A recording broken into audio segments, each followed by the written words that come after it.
Hello friends, હું દીપ્તિ વ્યાસ અને તમારું સ્વાગત છે ઇંગ્લિશ ગ્રામરના લેક્ચરમાં. ઘણા વખતે મળ્યા પણ સ્કૂલ ચાલુ થઈ ગઈ હતી, એના હિસાબથી થોડો સમય નહોતો મળતો અને વિડીયોઝ નહોતા મળતા.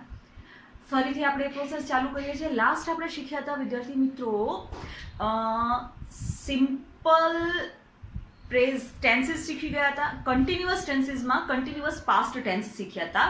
હવે એ જ વસ્તુનું આપણે પેસિવ કન્સ્ટ્રક્શન શીખવાનું છે. આપણે શીખીશું AV PV of continuous past tense.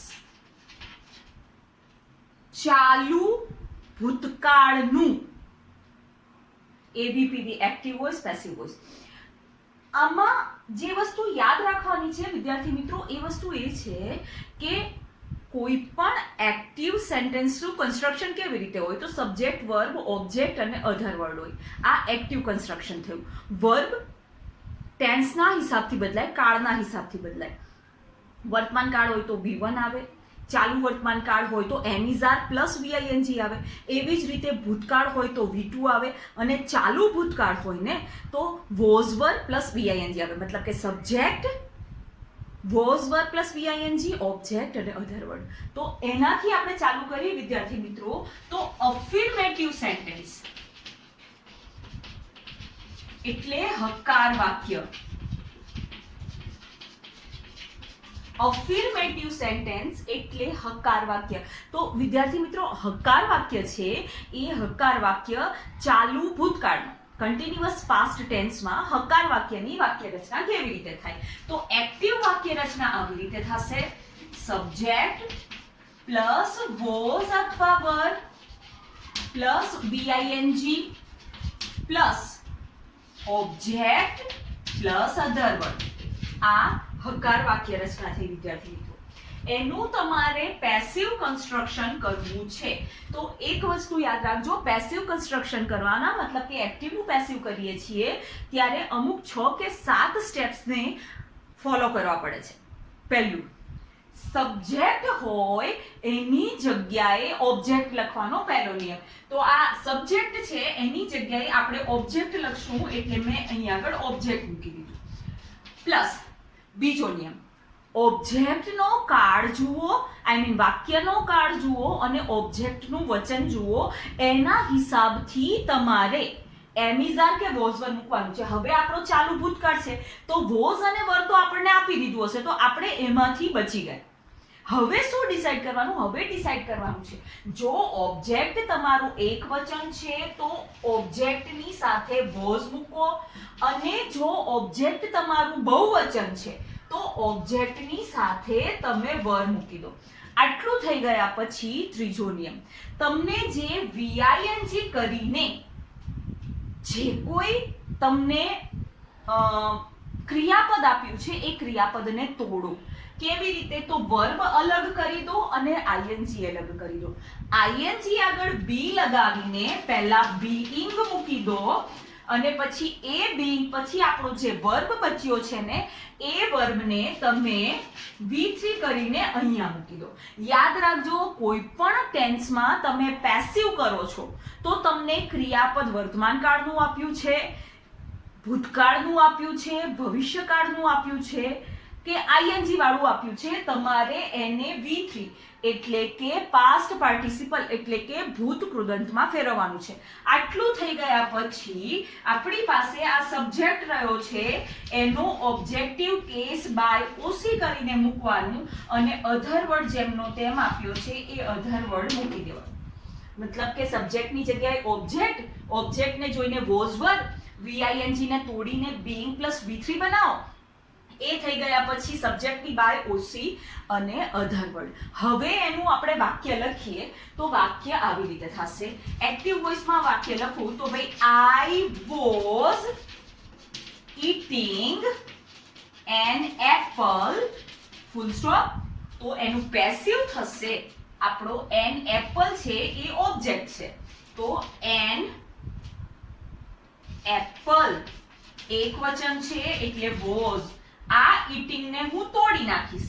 શું રહ્યું આઈએનજી માં આગળ બી મૂકી દઈશ એટલે બીંગ, પછી મારી પાસે આ V3 રહ્યું તો એ વસ્તુ થઈ જશે eaten અને I નું થઈ જશે by me. તો વાક્ય આપણું કેવી રીતે બનશે? An apple was being eaten by me. આ રીતે એક્ટિવ વાક્ય છે ચાલુ ભૂતકાળનું, એનું પેસિવ કન્સ્ટ્રક્શન થશે. હવે આવે છે પેસિવ કન્સ્ટ્રક્શન નેગેટિવ સેન્ટેન્સનું ઇન કન્ટિન્યુઅસ પાસ્ટ ટેન્સ. ચાલુ ભૂતકાળમાં પેસિવ વાક્ય કેવી રીતે બને? પહેલા એક્ટિવ વાક્ય જોઈ લઈએ તો subject plus was were plus not, negative છે એટલે not plus V I N G plus object plus other word. હવે આનું મારે પેસિવ કન્સ્ટ્રક્શન કરવું છે. ફરીથી એનું એક સબ્જેક્ટની જગ્યાએ ઓબ્જેક્ટ મૂકો. વોઝ વર ઓબ્જેક્ટને જોઈને ઓબ્જેક્ટ એકવચન છે તો વોઝ મૂકો, ઓબ્જેક્ટ બહુવચન છે તો એમાં તમારે વર મૂકવાનું, પ્લસ નોટ જેમના તેમ આવશે. ફરીથી વીઆઈએનજી ને તોડીને being પ્લસ V3 કરો, ઓબ્જેક્ટની જગ્યાએ સબ્જેક્ટની બાય ઓસી અને અધર વર્ડ છે એ અધર વર્ડ જેમના તેમ મૂકી દેવાના. હવે એક્ટિવ વાક્ય લખું છું કે ભાઈ they were not answering the question. They were not answering the question. આપણું આ વાક્ય છે એ વાક્ય એક્ટિવ વોઇસમાં છે. હવે એનું પેસિવ કરવું છે તો એ હું ઉપર કરું છું એટલે આપણું સૂત્ર એમનું એમ રહે. અહીંયા આગળ આપણું ઓબ્જેક્ટ કયું છે? તો ભાઈ શેનો જવાબ નહોતા આપી રહ્યા તો આવે ધ ક્વેશ્ચન. તો ધ ક્વેશ્ચન આપણો ઓબ્જેક્ટ છે તો મેં ધ ક્વેશ્ચન પહેલા મૂકી દીધું. હવે મારે જોવાનું છે કે આપણો ઓબ્જેક્ટ એકવચન છે કે બહુવચન છે. અહીંયા આગળ ક્વેશ્ચન લખ્યું છે એકવચન છે, અહીંયા આગળ ભલે વર આપ્યું, આપણે ઓબ્જેક્ટને જોઈને વોઝ કે વર મૂકવાનું છે. ઓબ્જેક્ટ એકવચન છે એટલે અહીંયા આગળ હું વોઝ મૂકીશ. આ થઈ ગયા પછી નેગેટિવ વાક્ય છે, નોટ આપ્યું છે તો વોઝ પછી તરત નોટ મૂકવાનું. પછી ક્રિયાપદ છે આન્સરિંગ, એને તોડવાનું, being પ્લસ V3 કરવાનું. તો ભાઈ કોઈ પણ ચાલુ કાળ છે એમાં being આવશે, ing ને તોડીને being બનાવી દેવાનું અને એનું V3 થશે answered. આન્સર નું V3 થશે answered અને પછી બાય ઓસી અહીંયા આગળ સબ્જેક્ટ કોણ આપ્યું છે તો they આપ્યું છે તો અહીંયા આગળ થઈ જશે by them. The question was not being answered by them. આ ચાલુ ભૂતકાળનું નકાર વાક્યનું પેસિવ થયું. હવે આવે છે પ્રશ્ન વાક્ય. ચાલુ ભૂતકાળમાં કન્ટિન્યુઅસ પાસ્ટ ટેન્સમાં ઇન્ટ્રોગેટિવ સેન્ટેન્સ પ્રશ્ન વાક્યનું પેસિવ કન્સ્ટ્રક્શન. એક્ટિવ કન્સ્ટ્રક્શન શું થશે?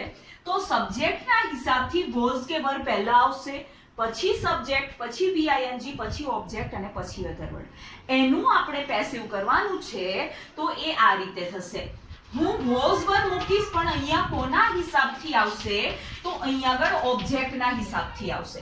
એટલે વોઝ વર પછી તરત જ ઓબ્જેક્ટ, ઓબ્જેક્ટ મૂકાઈ ગયા પછી વીઆઈએનજી ને તોડો એટલે being પ્લસ V3 થશે. being પ્લસ V3 કરીને તમારે પ્લસ કરીને બાય ઓસી અને અધર વર્ડ આપ્યો હોય તો અધર વર્ડ અને પ્રશ્ન વાક્ય છે તો પેસિવ કર્યા પછી પણ પ્રશ્નાર્થ ચિહ્ન મૂકવું પડે. મતલબ કે વોઝ વર તમને આપ્યો હશે એક્ટિવ વાક્યમાં તો એ સબ્જેક્ટના હિસાબથી આપ્યો હશે. તમે જ્યારે પેસિવ કરો છો ત્યારે વોઝ વર ઓબ્જેક્ટના હિસાબથી કરવાનો, પછી તરત ઓબ્જેક્ટ, સબ્જેક્ટની જગ્યાએ ઓબ્જેક્ટ, વીઆઈએનજી ને તોડીને being પ્લસ V3 કરવાનું છે. V3 આપણું શું છે? ભૂત કૃદંત પાસ્ટ પાર્ટિસિપલ. ઓકે, અને પછી સબ્જેક્ટની બાય ઓસી અને એ થઈ ગયા પછી અધર વર્ડ અને ક્વેશ્ચન માર્ક. આ રીતે તમારે પેસિવ કન્સ્ટ્રક્શન કરવાનું છે. હવે આપણે એનું ઉદાહરણ લખીએ તો એક્ટિવ વાક્ય આ રીતે થશે કે ભાઈ were you calling him question mark. શું તું તેને બોલાવી રહ્યો હતો? ઓકે, હવે અહીંયા આગળ આપણે જોવાનું છે કે આપણો ઓબ્જેક્ટ કયો છે. તો ભાઈ આ વર એ વર, યુ એ સબ્જેક્ટ, કોલિંગ એ VING. તો આ હિમ છે ને, એ હિમ આપણો ઓબ્જેક્ટ છે. હવે આ ઓબ્જેક્ટને મારે મૂકવાનો છે સબ્જેક્ટની જગ્યાએ. હવે હિમ શું છે? હિમ એ HE હીની કર્મ વિભક્તિ છે. હિમ એ HE હીની કર્મ વિભક્તિ છે, એટલે હું અહીંયા આગળ સબ્જેક્ટની જગ્યાએ હિમનો હી કરીશ.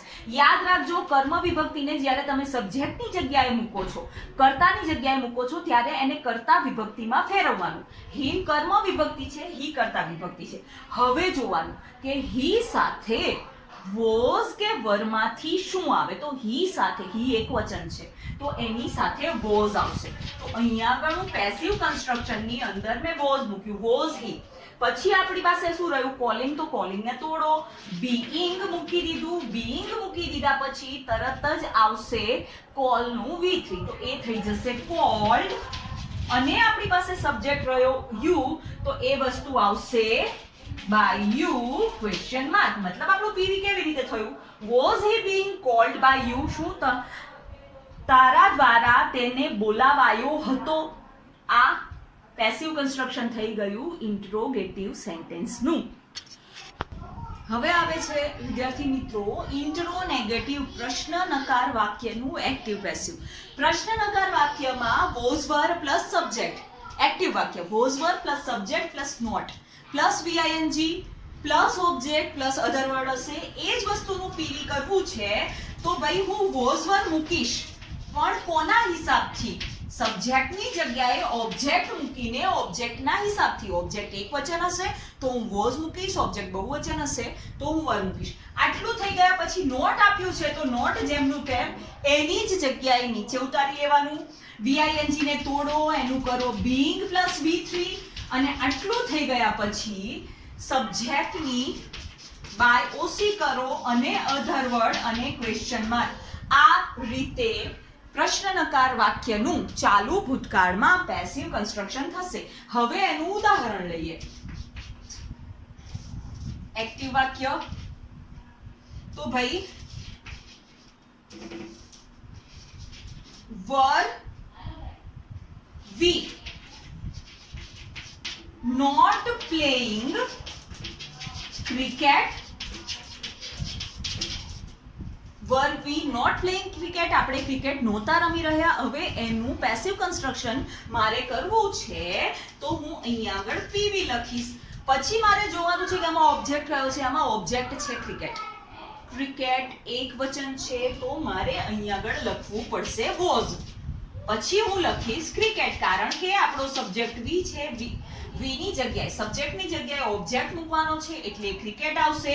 નોટ જેમનું તેમ આવી જશે અને પ્લેઇંગ છે એને હું તોડીને બનાવીશ being played by કરીને V નું થઈ જશે us અને question mark. was cricket not being played by us? અમારા દ્વારા ક્રિકેટ નહોતું રમી રહ્યા,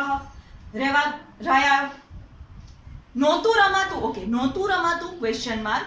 આ રીતે કન્સ્ટ્રક્શન, પેસિવ કન્સ્ટ્રક્શન ચાલુ ભૂતકાળ કન્ટિન્યુઅસ પાસ્ટ ટેન્સના 4 વાક્ય સ્વરૂપો છે. એનું પેસિવ કન્સ્ટ્રક્શન આપણે ઉદાહરણ સાથે જોયું. હવે પછી આપણે ઉદાહરણ સાથે જોશું કન્ટિન્યુઅસ પાસ્ટ ટેન્સના WH ક્વેશ્ચન છે એનું પેસિવ કન્સ્ટ્રક્શન કઈ રીતે થાય. ત્યાં સુધી take care, be happy and good bye, be safe.